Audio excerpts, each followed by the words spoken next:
अस्सलामुअलैकुम, welcome to my YouTube channel civil world with Haider वडाज। आज हम डिस्कस करेंगे जी इंटरव्यू नंबर 48 और आज के इंटरव्यू का फर्स्ट क्वेश्चन है जी, what are the famous features of your district. आपके डिस्ट्रिक्ट के कौन से फीचर्स हैं।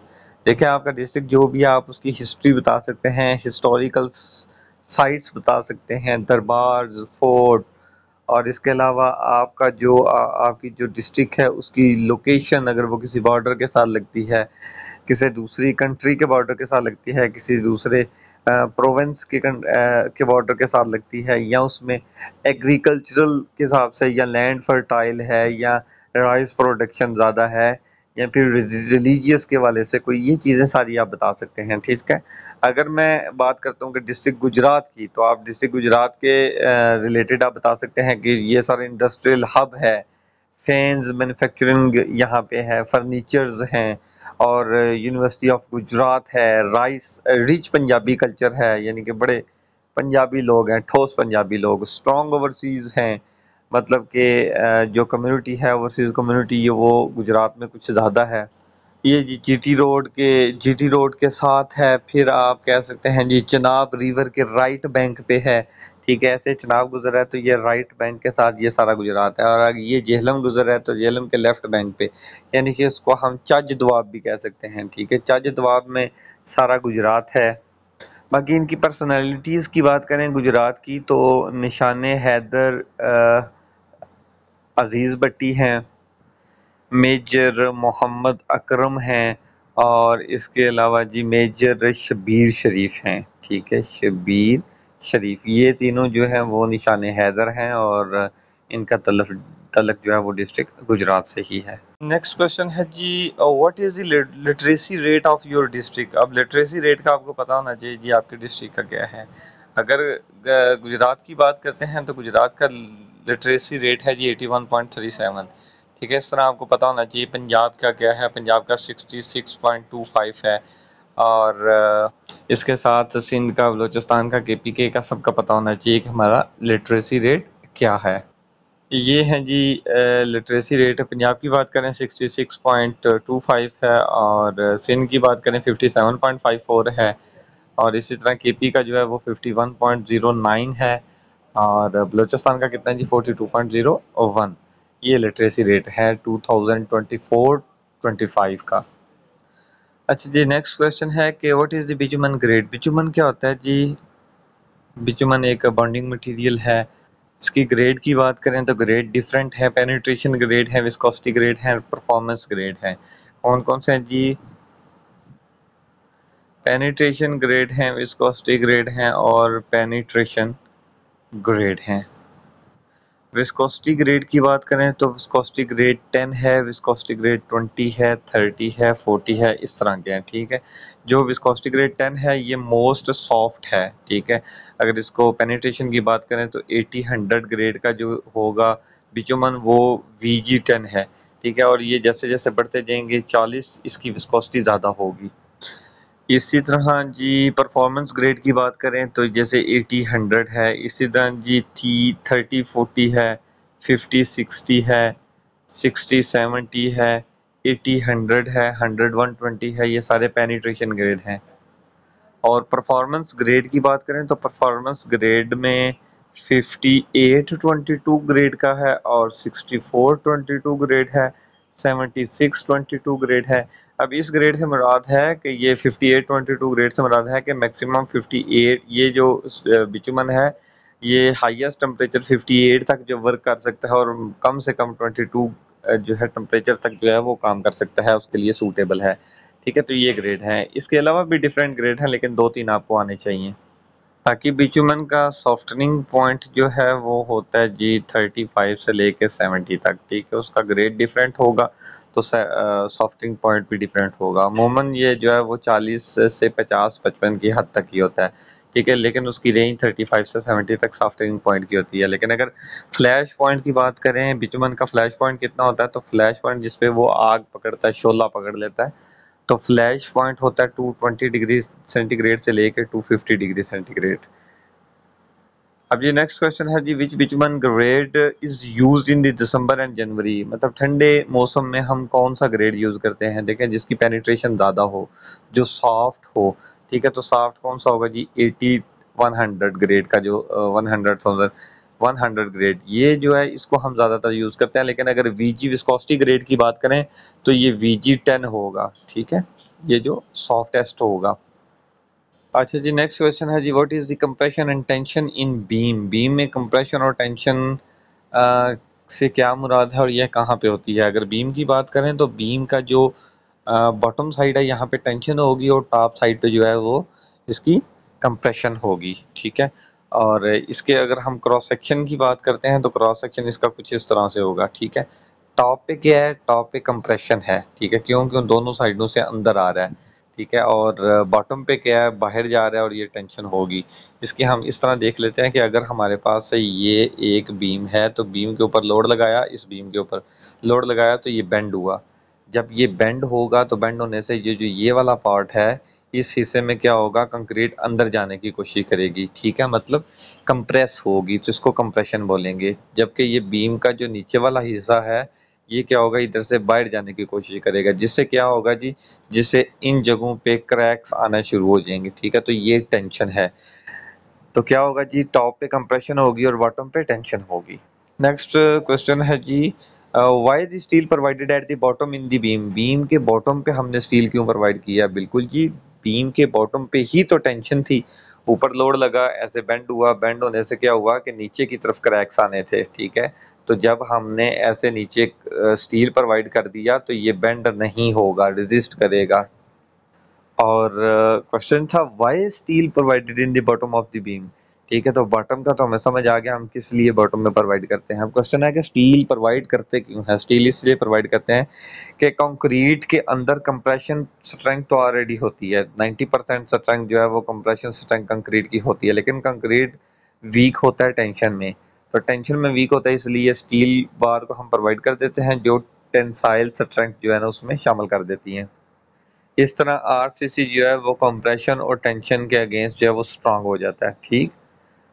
और इसके अलावा हम स्टील प्रोवाइड इसलिए करते हैं, मतलब क्वेश्चन इंटरव्यूअर ये पूछ सकता है कि हम स्टील ही प्रोवाइड क्यों करते हैं, इस टेंशन के लिए कोई और मटेरियल यूज नहीं कर सकते। कर सकते हैं, फाइबर्स यूज कर सकते हैं, कार्बन फाइबर, ग्लास फाइबर, इसके अलावा जो है वो कोकोनट फाइबर्स यूज कर सकते हैं। तो हम स्टील क्यों यूज करते हैं, स्टील इसलिए यूज करते हैं, स्टील और कंक्रीट दोनों का थर्मल कोफिशिएंट सेम होता है, ठीक है। जैसे वो थर्मल कोफिशिएंट उसकी जो उसमें एक्सपेंशन के लिए जो उसकी कोफिशिएंट होगा वो सेम होगा, ठीक है। ये नहीं होगा कंक्रीट पहले एक्सपेंड करे और स्टील बाद में एक्सपेंड करे, दोनों का सेम होता है। इसके अलावा कोई और मटेरियल होगा तो उसमें ये कोफिशिएंट डिफरेंट हो सकता है। नेक्स्ट क्वेश्चन है जी, what are the grade of the steel. Steel के कौन कौन से ग्रेड हैं जी। स्टील नॉर्मली जो हम यूज करते हैं वो 60 ग्रेड का, 40 ग्रेड का, ये दो स्टील हम यूज करते हैं। ये तो हो गया ग्रेड की बात। अब स्टील बार की भी टाइप्स थी, ये हम इसको भी हम डिस्कस कर चुके हैं। एक प्लेन बार होती है, प्लेन के bar high yield density, sorry, high yield strength deformed bar, ठीक है। प्लेन है, high yield strength deformed bar है, इसके अलावा TMT बार है। ये तीन तो टाइप्स होगी बार की, ठीक है। अब क्वेश्चन है grade of the steel. Grade of steel कौन सा है जी, 40 ग्रेड है, 60 ग्रेड है, स्ट्रेंथ 40,000 है, 60,000 है। और इसको वो पूछ लेता है कि मेगा पास्कल में क्या स्ट्रेंथ होगी, 280 मेगा पास्कल और 415 मेगा पास्कल। और स्टील से याद आया कि वो पूछ लेता कि अच्छा, जो हम प्री स्ट्रेस में यूज करते हैं वो स्टील, प्री स्ट्रेस में मोस्टली हम वैसे तो ग्रेड 60 यूज करते हैं, लेकिन इसके अलावा जो टेंडन्स यूज करते हैं उसकी स्ट्रेंथ कितनी होती है। अगर हम बात करें जी मेगा पास्कल में तो उसकी इसके 3 टाइम होती है। ये 1245 कह लें या 1250 से लेके ये 1500 मेगा पास्कल तक इसकी यील्ड स्ट्रेंथ होती है। तो यही क्वेश्चन नेक्स्ट रिपीट है जी, what is the strength of the 60 grade steel in the PSI and mega pascal. जो 60 ग्रेड होगा 60,000 इसकी स्ट्रेंथ होगी, और ये कौन सी स्ट्रेंथ होगी, ये होगी FY, यानी कि यील्ड स्ट्रेंथ, ठीक है। और इसकी मेगा पास्कल में होगी तो ये 415 मेगा पास्कल होगी। अब ये क्या था जी, 60 ग्रेड का यील्ड स्ट्रेंथ थी कितनी, 60,000 PSI, लेकिन अगर हम कहते हैं कि ये 60 ग्रेड है, इसकी टेंसाइल स्ट्रेंथ कितनी होगी, तो टेंसाइल स्ट्रेंथ होती है इसके 1.5 टाइम, यानी कि 60,000 मल्टीप्लाई बाय 60,000 मल्टीप्लाई बाय 1.5, तो ये हो जाएगा 90,000। 90,000 क्या होगा, ये टेंसाइल स्ट्रेंथ होगी, अल्टीमेट स्ट्रेंथ होगी। नेक्स्ट क्वेश्चन है जी, what is the centre to centre spacing of the strips rings in the beam. अगर ये बीम है तो इसकी स्ट्रिप्स हैं, इसके ऊपर जो स्टिरप्स हैं वो स्टिरप्स, यानी कि एक इधर स्टिरप्स है, फिर इधर है, फिर इधर है, फिर ऐसे जो है ना स्टिरप्स की स्पेसिंग चेंज होती जाएगी। ठीक है, अब ये जो स्टिरप्स की स्पेसिंग होती है, स्पोर्ट्स के पास इसकी कम स्पेसिंग होती है, और ठीक है, और जो सेंटर में इसकी स्पेसिंग ऐसे ज़्यादा होगी, डिस्टेंस ज़्यादा होगा। उसकी क्या वजह है जी, उसकी वजह ये है कि जब स्पेसिंग, जैसे ये सिंपली सपोर्टेड बीम है, तो सिंपली सपोर्टेड बीम के ऊपर आप इसकी शीयर फोर्स देखें तो ये इसकी शीयर फोर्स बनती है, यहाँ पे 0 है और कॉर्नर्स पे शीयर फोर्स मैक्सिमम है। तो हम स्टीरप्स प्रोवाइड करते हैं शीयर फोर्स को रेजिस्ट करने के लिए, शीयर को रेजिस्ट करने के लिए। ठीक है, शीयर फोर्स से जो बीम शीयर होने की कोशिश करता है, शीयर फेलियर की कोशिश करता है उसे रोकने के लिए, तो क्या होगा, जहाँ पे ये शीयर फोर्स मैक्सिमम है वहाँ पे ये स्पेसिंग कम होगी। ठीक है, स्पेसिंग कम है, और जैसे जैसे हम आगे जा रहे हैं स्पेसिंग बढ़ती जाएगी। ठीक है, मतलब सेंटर में जो है वो स्पेसिंग ये मैक्सिमम होगी और कॉर्नर्स पे स्पेसिंग इसकी कम होगी। अब यही हमारा क्वेश्चन था, सेंटर टू सेंटर स्पेसिंग से क्या मुराद है। मुराद ये है कि एक स्पेस और दूसरी स्पेस के दरमियान जो डिस्टेंस है, और ये 4 इंच 6 इंच भी हो सकता है, 8 इंच 9 इंच भी हो सकता है, ये डिज़ाइन पे डिपेंड करेगा। अब जी नेक्स्ट क्वेश्चन है जी, वाई दी रिंग्स, रिंग्स कौन सी हैं, stirrups provided in the beam. ये हमने जो रिंग्स प्रोवाइड की हैं ये बीम में करते क्यों हैं, ये इसलिए करते हैं ताकि ये शेयर फोर्स को रेजिस्ट कर सके, शेयर फोर्स के अगेंस्ट जो शेयर फेलियर है उससे बचा सके। ठीक है, इसको अब हम वेब रीइंफोर्समेंट भी बोलते हैं। नेक्स्ट क्वेश्चन है, what is the compressive strength of the concrete. तो जी हम कंक्रीट की जो स्ट्रेंथ लेते हैं, फॉर एग्जांपल हम कोई क्यूब बनाते हैं या सिलेंडर बनाते हैं, तो इस सिलेंडर को जो हम टेस्ट करते हैं 28 डेज पे जो हम टेस्ट करेंगे। ठीक है, ये ASTM के थ्रू होता है, चलें ये एक उसका वो कोड है। तो जो टेस्ट करेंगे इसकी स्ट्रेंथ जो होगी ये इसकी कंप्रेसिव स्ट्रेंथ होगी। ठीक है, और जैसे कि M20 कंक्रीट का ग्रेड है तो इसमें स्ट्रेंथ इसकी होगी 15 मेगा पास्कल।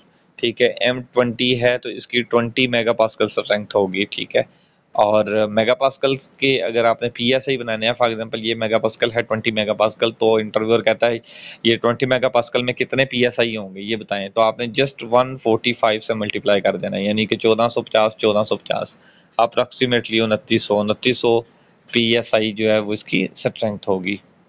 अब नेक्स्ट क्वेश्चन है जी, what is the yield strength and tensile या अल्टीमेट स्ट्रेंथ। ये हमने पीछे डिस्कस किया थोड़ा सा।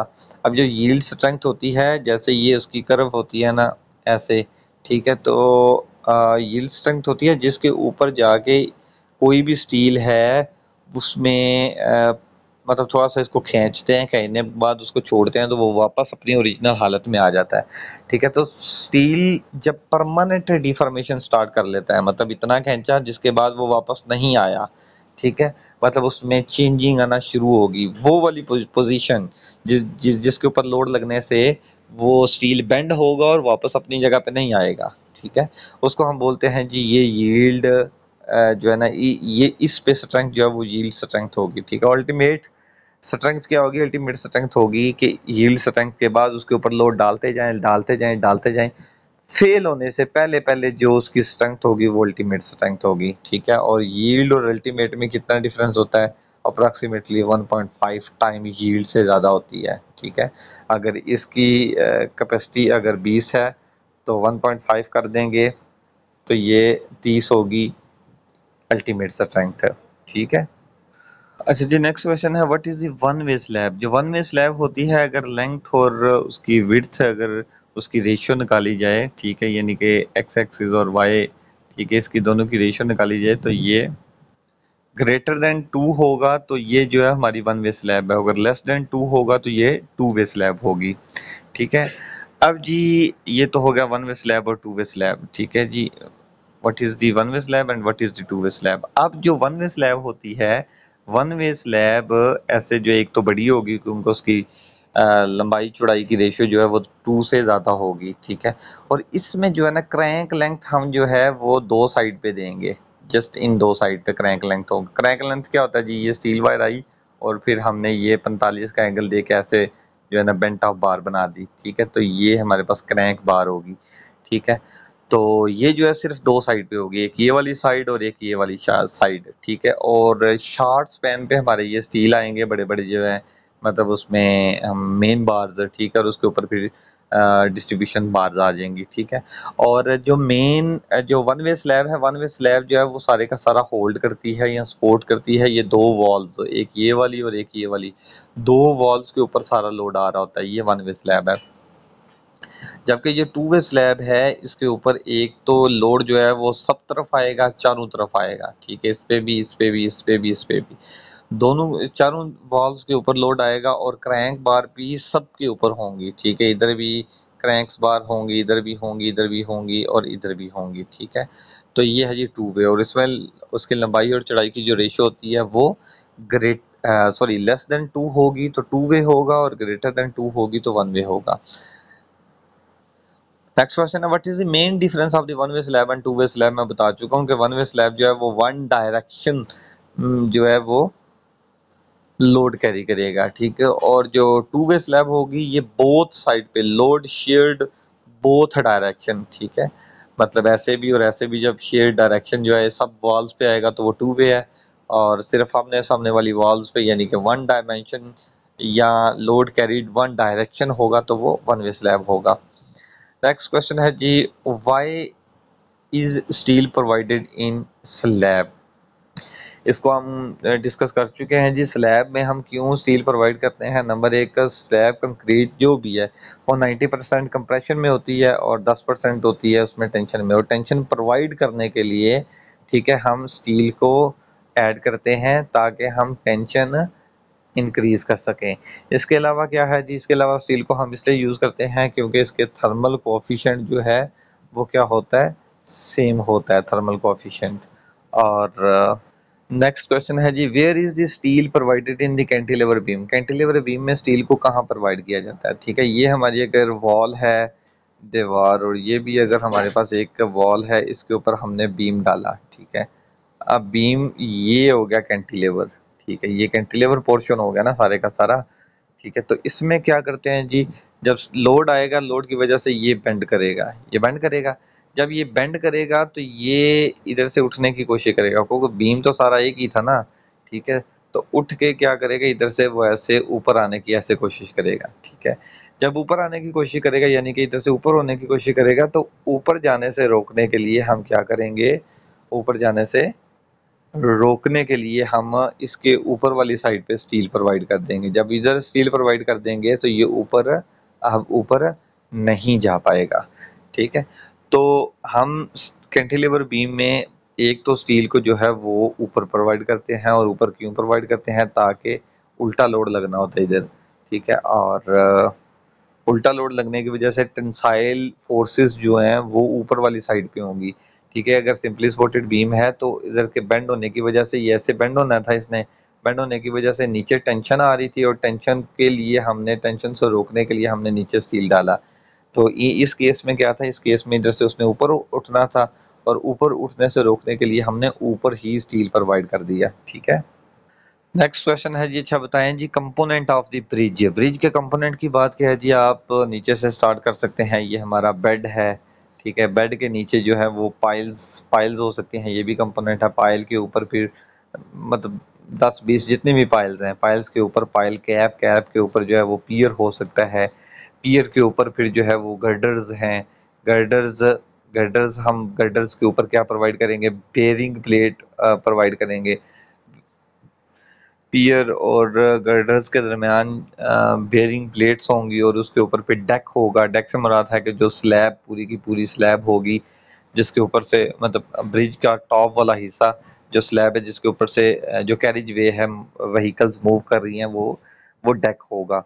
डेक ये अगर डेक है यानी कि रोड का टॉप वाला हिस्सा ये डेक है, डेक की दोनों साइड पे फिर पैरापिट्स वॉल होंगी, गाइड व्हील गार्ड होंगे, इसके अलावा जी इसमें फिर जॉइंट्स वगैरह होंगे, ब्रिज के ऊपर फिर जो है वो एम्बैंकमेंट्स होंगी, विंग वॉल्स होंगी। तो ये सारे के सारे जो है ये उसके कंपोनेंट्स होंगे। तो सिंपल इसमें सुपर स्ट्रक्चर सब स्ट्रक्चर यही होगा, सब स्ट्रक्चर जो नीचे नीचे होगा, सुपर स्ट्रक्चर जो ऊपर डेक शेक जिसमें आ जाएगा। और नेक्स्ट क्वेश्चन है जी, what are the types of the loading effect the bridge, bridge के ऊपर कौन से लोड लग रहे होते हैं। ठीक है, कोई भी स्ट्रक्चर है उसके ऊपर डेड लोड लगता है, बिल्कुल लगता है, लाइव लोड लगता है, डेड लोड है, लाइव लोड है, इम्पैक्ट लोड है, और विंड लोड है, सिज्मिक लोड है अर्थक्वेक की वजह से, टेम्परेचर लोड है या टेम्परेचर इफेक्ट है जिसकी वजह से एक्सपेंशन जॉइंट्स हम रखते हैं। तो जी नेक्स्ट क्वेश्चन है जी, what is the complete geotechnical investigation procedure for the frame structure. तो जो जो इस तरह का क्वेश्चन होगा उसमें आपने सॉइल के तमाम टेस्ट शामिल कर देने हैं। आप सबसे पहले तो कहेंगे जी हम साइट पे गए, साइट विजिट किया, साइट विजिट करने के बाद मतलब डेस्क स्टडी की, उसके बाद सॉइल सैंपलिंग लिए, तमाम किस्म के सैंपल्स ले लिए, और सैंपल्स लेने के बाद फिर लेबॉर्ट्री में टेस्ट किया। अब लेबॉर्ट्री में क्या चीज़ें टेस्ट होंगी जी, टेस्ट में सॉइल के ऊपर जो सॉइल मॉइस्चर है, मॉइस्चर होगा, फिर सॉइल साइज यानी कि ग्रेन साइज जो है वो इसका टेस्ट होगा, ग्रेन साइज क्या है। इसके अलावा जी अटरबर्ग लिमिट्स हैं जिसमें liquid limit, plastic limit, shrinkage limit वो टेस्ट होंगे। इसके अलावा शीयर टेस्ट होगा, बेयरिंग कैपेसिटी टेस्ट होगा, फिर जी ड्राई डेंसिटी टेस्ट होगा। ड्राई डेंसिटी टेस्ट करने के लिए क्या करते हैं जी, उसमें सैंड रिप्लेसमेंट टेस्ट होगा, कोर कटर टेस्ट होगा। ठीक है, ये जो कोर कटर टेस्ट और सैंड रिप्लेसमेंट टेस्ट हैं इसको एफडीटी कहते हैं, मतलब हम एफडीटी भी करेंगे, फील्ड डेंसिटी टेस्ट करेंगे, फिर एमडीडी, ठीक है, मैक्सिमम ड्राई डेंसिटी टेस्ट करेंगे। ये टेस्ट करने के लिए ये हम किससे टेस्ट करेंगे, प्रॉक्टर टेस्ट से, स्टैंडर्ड प्रॉक्टर से, मॉडिफाइड प्रॉक्टर टेस्ट से, ऑप्टिमम मॉइस्चर कंटेंट ये टेस्ट करेंगे। मतलब कि आपको जितने भी टेस्ट सॉइल के रिलेटेड आते होंगे आपने वो पहले सारे टेस्ट करने हैं। ठीक है, उसके अलावा जी हम अंडरग्राउंड वाटर टेबल जो है वो चेक करेंगे, और फिर एक जो है बाकायदा एक रिपोर्टिंग करेंगे। ठीक है, रिपोर्ट प्रिपेयर करेंगे। और ये क्या था, जियो टेक्निकल इन्वेस्टिगेशन। क्वेश्चन ये था कि अगर हमने कोई फ्रेम स्ट्रक्चर बिल्डिंग बनानी है तो जियो इन्वेस्टिगेशन, कंप्लीट जियो इन्वेस्टिगेशन जो रिपोर्ट है, इन्वेस्टिगेशन की रिपोर्ट है वो कैसे तैयार करेंगे। तो उसके लिए तमाम टेस्ट हम जो है ना वो परफॉर्म करेंगे। आज के लिए इतना ही, जो मिलते हैं नेक्स्ट वीडियो में। अल्लाह हाफिज़।